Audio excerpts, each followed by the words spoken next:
We are nearing the end of our book. This is chapter 88, The Final Farewell. Everyone, I would like you to meet the woman who designed me. Roz walked over to the strange creature standing by the ship's doorway. For most of the island animals, this was their first time seeing a human. They squinted and sniffed and whispered to each other, trying to understand how such a frail old woman could create such a big, strong robot. Dr. Malovo started speaking softly to Roz, and then Roz started speaking loudly to the crowd of animals. My designer has asked me to translate her words for you, said the robot. The following words are not mine, they are hers. The crowd settled down and listened.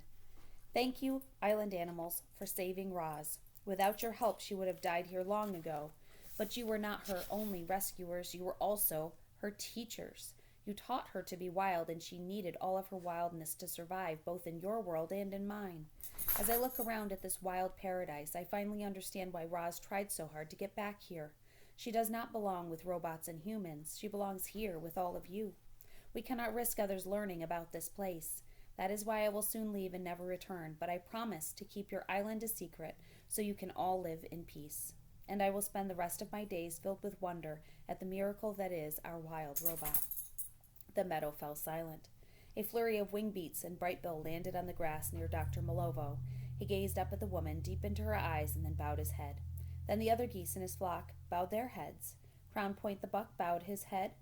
Pigtail the possum bowed. Mr. and Mrs. Beaver bowed. The lizards bowed, followed by turtles and frogs. Like a wave rolling through the crowd, more animals bowed until every head was lowered. They were showing respect for the woman who had created their dear friend Roz and brought her back to them. Dr. Malovo turned to Roz.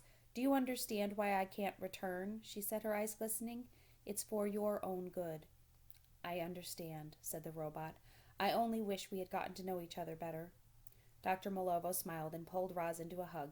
She didn't mind that the robot's coat was full of mud and grass. Wrapped in each other's arms, they both felt something like love. You're the wild robot, said the woman. Go be wild. Chapter 89, The Departure. Dr. Malovo stepped aboard her airship, and the door hummed closed. A moment later, the engines fired up and the crowd of wild creatures backed away. Then the ships rose above the island, turned to the south, and disappeared into the sky.